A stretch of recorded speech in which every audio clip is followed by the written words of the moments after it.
Everyone, it's Jason from Game-Rave.com, and this is Game-Rave TV.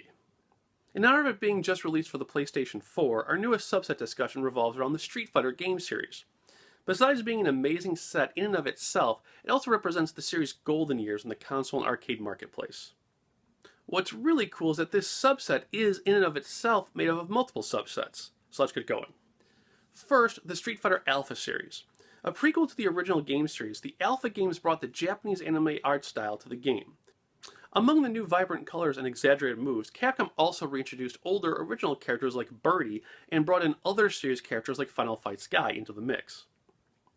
As far as translations go, Alpha 1 was a damn near perfect arcade conversion, and Alpha 3 brought one of the most bountiful game menus in fighting game history, introducing the World Tour mode, where you could actually pick your favorite character and level them up doing various missions.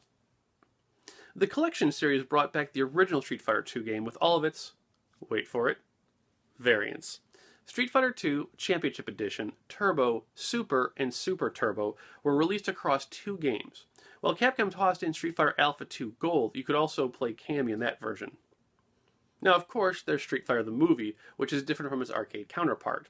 The arcade version was essentially a Mortal Kombat style mode of gameplay, where the home version was just a reskinned Super Turbo.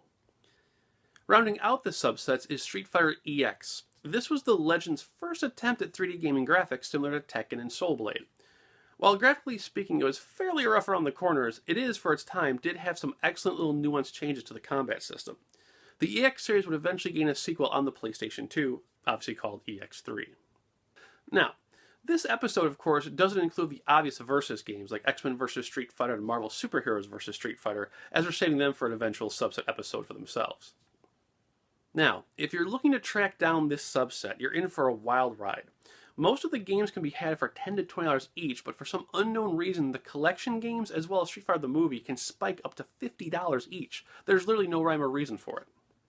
As far as quality goes, aside from Alpha 2 and the opinions on the remixed movie game, the games have actually held up fairly well on the PlayStation, and are a really good investment for gameplay-wise.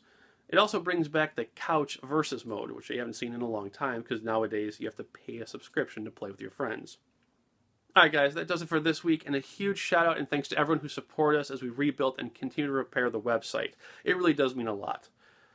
In fact, speaking of repairs, still cleaning up the debris field from installing these guys, so eventually I'll have my green screen back. It'll be amazing. Thanks guys, we'll see you next episode.